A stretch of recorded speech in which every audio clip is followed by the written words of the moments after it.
Hello. Today I'm going to be asking some thought-provoking questions to some strangers as a way of going out of my comfort zone and learning about people. Alright. Hello. I'm currently with my friend Amy. I've never done this. But I wanted to do this as a way of getting out of my comfort zone because I feel like I'm very introverted, and I thought this was a great opportunity to kind of just ask people some questions that I have. All right, let me put this over here, if you don't mind. Yeah. And then, all right, perfect. So here's the first question I have for you. What gives your life meaning? Wow. As you can tell, I have some philosophical questions. Yeah. I don't know. I guess thinking about this question is kind of like a way of giving my life a meaning. Yeah. Because I feel like it's a question that it takes a very long time for you to figure out. You have to experience a lot to kind of understand yourself in different periods and eras. I don't know the exact answer to this question, but I think I'll keep thinking about that. Yeah, I don't think life itself has meaning. I think it's that in itself is the beauty of it, because that kind of liberates you to kind of make a meaning for your life. Yeah, right. Yeah, giving it meaning. And kind of adding on to that question, what would you say gives your life meaning currently? Is there certain activities that you really find this seems like a purpose? I guess studying abroad is a very important thing for me to give my life a meaning, because I'm an international student. Oh, I see. Yeah. Where are you from, if you don't mind? China. Oh, okay. Yeah, it's pretty far. Yeah. And so I'm here alone, so I have to figure out what life that I want and what kind of people that I want to be in the future, and studying here alone is I don't know, it's just currently a very good opportunity for me to explore. For sure. Yeah. I was actually looking into learning about the history of China. For example, I heard that everywhere there, it's so competitive and everybody's competing for the Gaokao, because literally a single mark. I'm from South Korea, by the way, so we have standardized exams a little bit similar, but just from a single mark difference, that kind of changes your trajectory in your life, right? Definitely. How's that like? So for my high school, I was in an international high school, so I studied APs for that. Right. So I am not very familiar with that standardized examination. But before high school, for my junior high, I was in those exam-oriented systems. Yeah. So it was pretty stressful. Yeah. For me, I cannot imagine myself studying 12 hours in front of the desk, just writing those questions that I cannot even solve. Right. I don't know. I just feel I don't know. For me, if I'm in that situation, I just cannot imagine my futures. And how would you describe an educated person in that manner? Do you think that's a good way of kind of describing what an educated person is, by going through that process? I feel it really depends on what society you're in, because for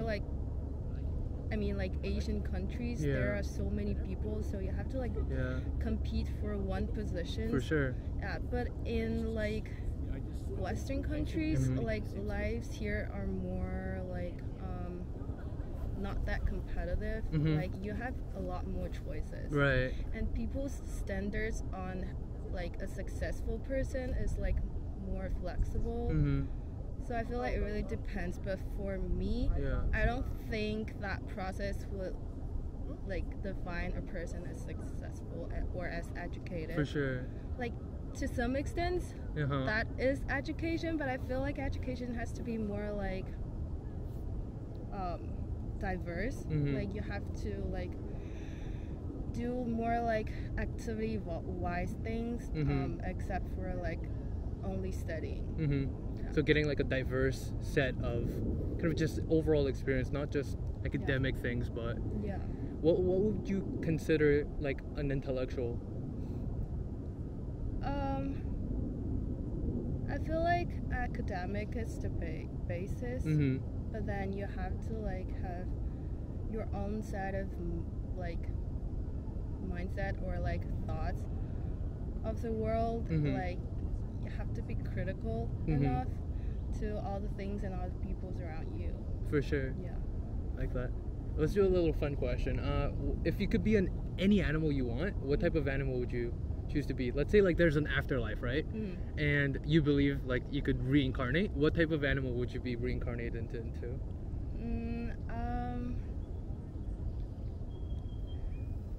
Currently, it would be cat. A cat? Yeah, because I have a pet cat, and I am definitely a cat person, so I really like it.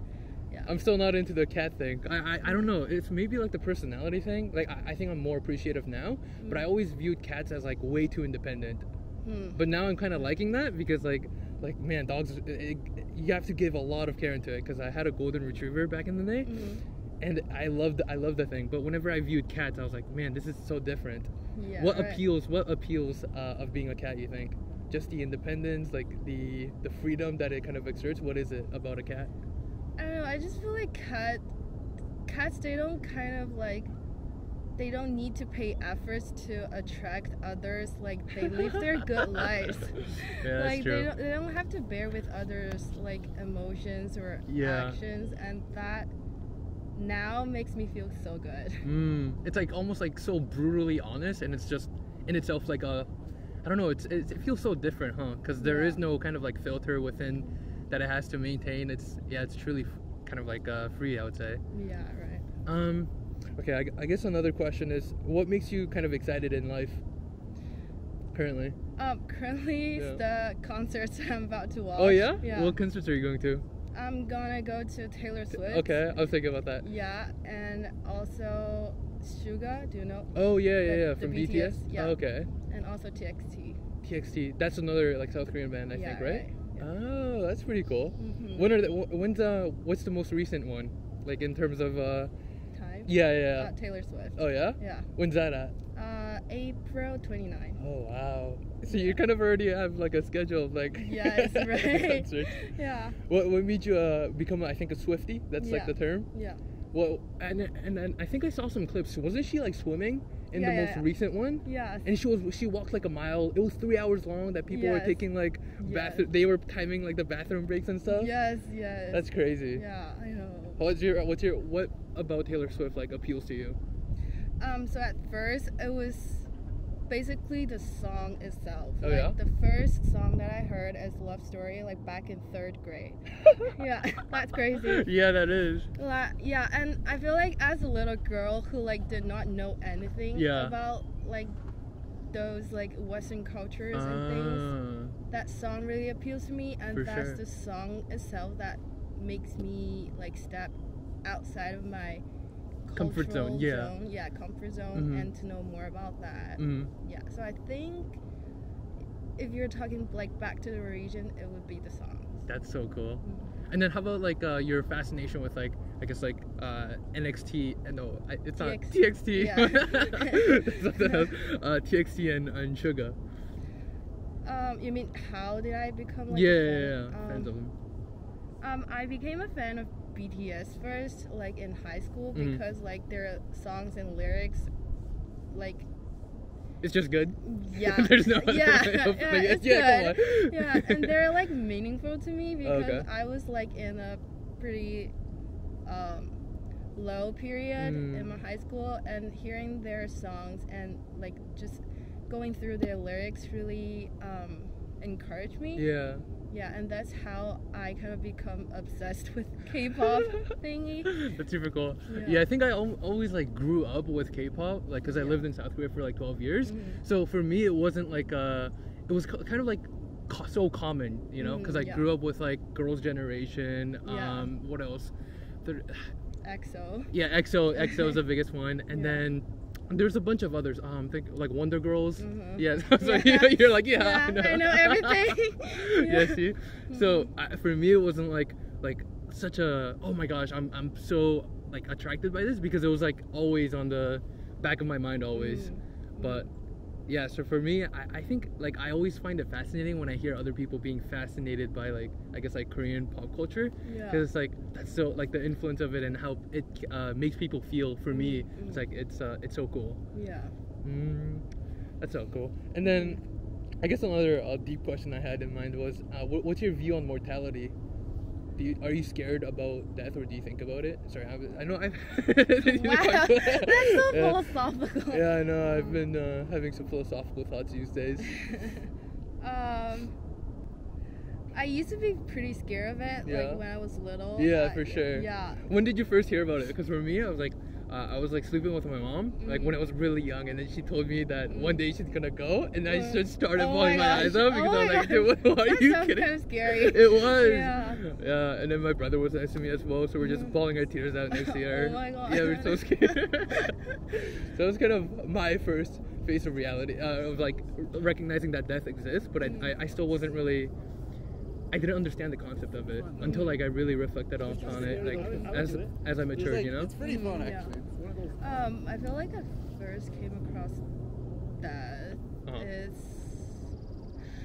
I don't really remember it, but I feel like it's somewhere between like 5th or 6th grade. 5th or 6th grade? Yeah. How did you feel when you recognized that death exists? I feel weird because I feel like when I'm gone, like the world is still spinning. Yeah. Like it is endlessly spinning. Yeah. And I'm gone. Yeah. And I feel like this is like weirdly scary. Yeah. Yeah, because I feel like the world doesn't need like person like me to spin. Like it can just spin itself. So it's weird. That's kind of interesting to think about. Like, because we always carry, I feel like, this unique sense of identity that kind of we cling on to. You know, like I also think about like the idea of like free will. Are we really in full control of kind of like even like the thoughts that I have? Like I heard that like through research they found that they were able to pick out human thoughts before we actually made it. You know, and there's also a time delay between like interacting, like putting my thoughts out into the world, and then how you kind of receive it. So like whenever I think about these like things, also like of kind of like the meaninglessness of it all, it's like also like pretty fascinating. Meaninglessness as in like I'm not necessary in order for it to kind of continue. Yeah. But do you ever like think like, does it terrify you that you're gonna disappear and the world is gonna continue on? Not as much as I grow up. Yeah. Because I feel like I'm just going to live my life like at the moment. Yeah. Yeah, and that's the most important thing for me right now. So that's super cool. Yeah. And what would you say is like oh man, I had something to that. Like at that moment, your experience, what does it mean to be human? Another loaded question. You can take some time to think about it.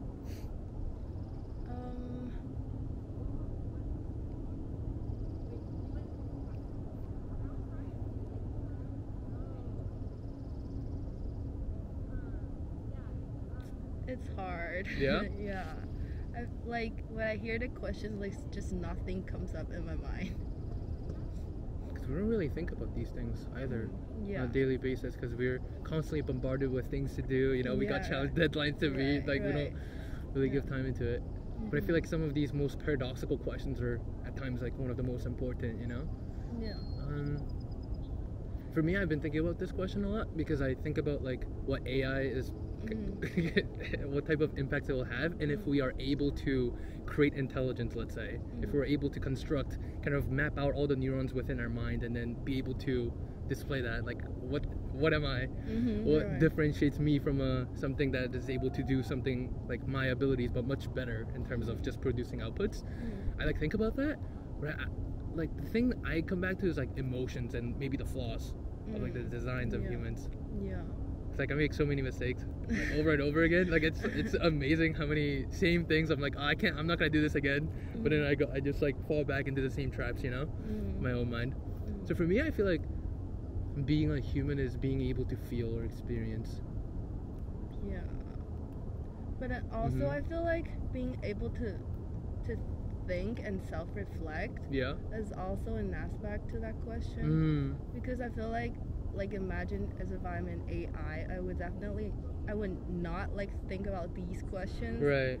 Like what if like the others are like they have similar neurons with me? Like I don't know. I would not definitely think about those questions, but as a human, I would kind of like reflect on myself and think about those like philosophical questions. And I think the thinking process itself kind of identifies what's like to be a human. But what if I told you that thinking process could be replicated? Like there was like this movie called Ex Machina. Have you heard about it? No. It's about like kind of like this girl who was programmed by this person, like isolated in an island, and then at the end, the girl kind of is able to trap the guy, and then like leaves, like it frees herself, free from like the human that programmed him. Oh. You know. Wow. And then like the really scary thing is like she's like kind of like smiling at the end. It's a spoiler alert, but like she's smiling at the end, which is like it points to like the philosophical idea that like it's being able to enjoy itself even when nobody's watching. So that kind of like shows that, isn't that kind of creepy? Yeah. But also like it's like it has the ability to kind of feel and have these ideas processed. Yeah, that's true. That sounds so scary. Like I was picturing that scene. Oh yeah? Yeah, that feels scary. Wow. That is terrifying, huh? Yeah. But I really wonder if that's possible. Do you think you have like good hope about humanity or like civilization for the future? I wish I do. Like at least for now I do. Yeah. But I wish I will do in the future.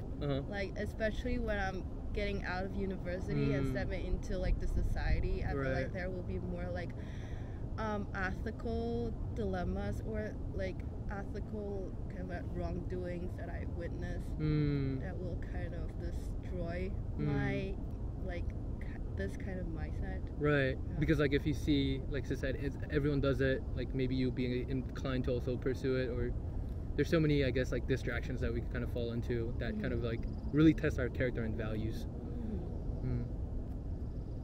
Are there any like values that you really want to uphold as you kind of grow and mature?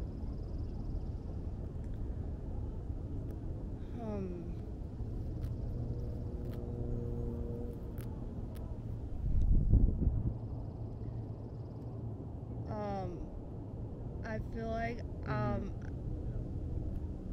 just staying true to myself and being able to admit that I sometimes don't know something, like being able to know that I am not like that knowledgeable to say something and admit that. Do you feel like a certain pressure, like is it like societal pressure or like family's pressure, or like do you feel these pressures that you have to know everything? Is that where that comes from?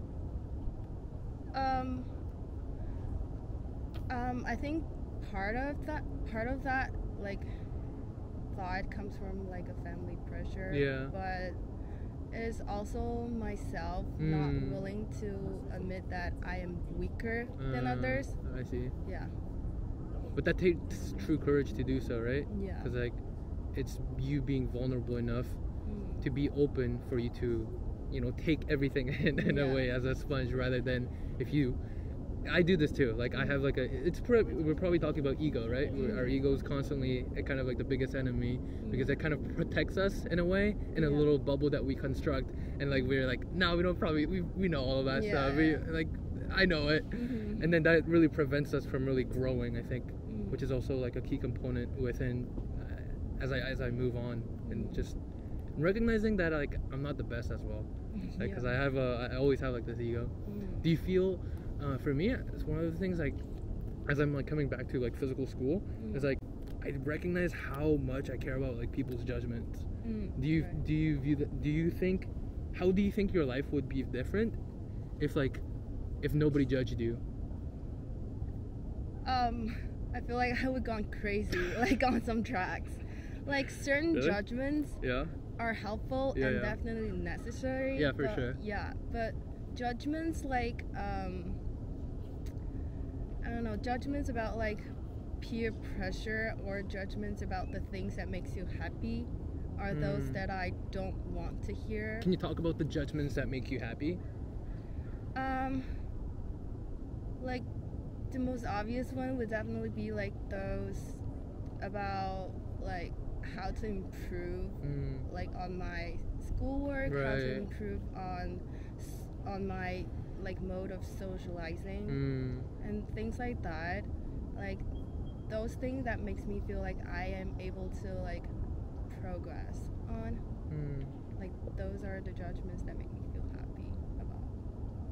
Like they kind of help me shape a more like comprehensive personality. So you're stating like the way that you could socialize or the way you kind of like tackle on your challenges, those should be done by your progress. Like, is that what you're stating? That gives you meaning and I guess happiness? And what would you say is like your biggest challenge that you're going through right now? Socializing. Socializing? Yeah. In what ways? Like, do you have like trouble of like making friends or like keeping up with relationships? What do you think it is? I feel like it's the pressure that I give to myself that I have to make like a good amount of friends so that I can build up relationships that will benefit in my future. Right. Yeah. I know what you're talking about. Oh my gosh. Yeah. This resonates. Like I'm currently a junior and you know I'll be a senior next year, and like there is like this pressure of like you're in a good place, like you have to make the most out of it, you know, just suck the whole juice out of it because it's gonna benefit your trajectory of life, your career opportunities, and especially when you know during hard times are going to be there. But at that moment, like when I go to like for example like business conferences over here, like I feel like it's like a transaction, you know, it doesn't really feel like, oh god, why am I pushing myself? But yeah, I feel the same thing. I don't really have an answer for that still. But I definitely resonate with you. But personally, I would say like realistically, I would say I have like zero friends. Like zero friends as in terms of people that I truly like. I have a lot of friends that in terms of like I go to school, I have colleagues, maybe colleagues, not friends. But then I wouldn't say I have like friends because there's a certain notation or certain I feel like standards that I have for like a friend. Do you have certain standards for what a friend is? I feel like I don't really know that myself because I feel like I need to be the friend that I'd like to be meeting as well in a way. Right. You know? Yeah, So I got you. Yeah. I used to have standards. Like I want them to like emotionally resonate with me. Right. And they will definitely have to have like the same interest with as me. But then I feel like those standards are blurring as I grow up because I also feel that I don't have like a true friend because especially when I came abroad I feel like I kind of view my parents as two of my true friends. Yeah, because I can talk about like everything and anything to them. And I don't like, even if I feel angry about them, I will like those emotions will erase from my brain like immediately because they're my parents. Yeah, there's something about blood that's so deep. Like I have the same relation with like my brother. Like there's these moments I'm never going to communicate with this human being, but still like it's like I love this little fool so much. Yeah, it's just so paradoxical. Yeah, it is. It is. But I think friendships could be like that as well. But I think it requires time. I think time is truly of the essence of like what makes a relationship. Because for me, I feel like it's probably also an insecurity of like because I'm afraid of, I guess like maybe trust issues. I'm not sure what it is. But there's a certain notation that I have with like. I think that people are afraid of. Like it limits me in terms of change. They portray me in a certain manner, they draw me in a certain box, and then in that manner I have to kind of meet up to those ideals that they construct for me. I mean that's also like how we view how we portray ourselves in whatever ways, in our mannerisms and how we speak. All of those things, the whole identity thing, it can't be understood without the notion of you. Like without you, I wouldn't exist, right? Because in a way, like as I express myself, I'm identified. But it's also paradoxical because like in a way you have to make sure you're being labeled so that you kind of are able to grow in a way. So for me, I guess the whole friendship thing is a little paradox. But I think one thing that's necessary to mention is like time. As long as you give enough time, I think you'll really see if the person is true or not in a way. Yeah, and I also think within that time, like both of you and your friends are like growing, and in the process of growing, you can see like how she or he is thinking about the same problem, and like how she or he is coping with that same problem, and how you are different or the same as they are. So that I feel like friendship is like multiple times of selections, like within a certain amount of time. Multiple type of selections. What's that? What's the selections? Like for example, if I knew someone in primary school, like we kind of grow along together during our like 6 years of primary school, and then graduating primary school, going to like junior high, I'll be like separated from my friend, and then I'll step into like a new social circle and meet new person, and like the way of thinking or the way of like coping with a certain problem will definitely change, like my way and her way or his way. And I feel like at a certain point you will realize that, oh, I am kind of thinking differently from her or from him. So that point is kind of like my selection point. Like I will, like within my heart, I will feel like, oh, she's doing this different from me, so I probably won't like go even deeper in this relationship. I will select to I see what you mean. Stay in this level. I see what you mean. Yeah. And in that manner, do you think going back to like I guess like the social issues, tracing back to that, do you think you have challenges with finding that selection? What do you mean by finding that? Because you were stating that as you kind of grow with that person, there's a point where you're able to kind of select, right? I'm trying to find the point where you're trying to, the exact point of like where the challenge of, I guess, socializing it comes from, whether it's like from that selecting point or if it's even before then. I was like around the selecting point, because like for me, like my selecting points would be like when the whole environment has changed for you and for me and my friends. Like for example, when I came abroad, I have a lot of friends who study back in China, Chinese universities. So like our whole like study environments change, and like our worlds change. Literally. So, yeah. So that's kind of like my selection point. I see. Do you have anyone that like you kind of I guess stay in contact with for like a really long period of time that is able to really see the changes of your life, that almost carries your identity? Yeah, I have a friend, like we were primary school best friends. And we still are now. She studies in UVA, University of Virginia. And she's the person that I would say, like, except for my family members, the only one that knows me the best. So that takes a really special place in your heart, huh? But don't you think like friendship is also a little bit heartbreaking, because like imagine if that person changes completely, it's the identity that they carry is a little bit like almost lost. Yes, kind of. But I'm kind of making myself to like accept that fact, because I feel like people are individuals at the end of the day. So sometimes I'll just have to care about myself, and that would be enough. Like that. These were more questions than I had, but it was just so fascinating. Do you have any questions? Not really. Like my brain is like still processing all those questions that we discussed just now. Yeah, and it's interesting because I was talking about questions about like friendships and identities with my friends these days. Oh, really? Yeah. Oh, wow.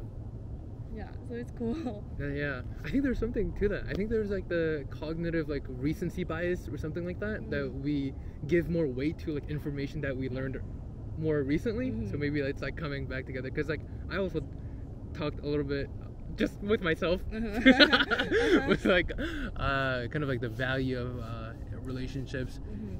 I guess like also doing this was a very impulse thing that I did, because like yesterday I was just thinking like I really want to, like just reflecting. I had a moment after finals just to like kind of like reflect on like the past couple of weeks and months, because I feel like I'm like running on a treadmill, but like I want to run a marathon, so like I really was telling myself like I want to get out of my comfort zone, but in a manner where like it's like really challenging.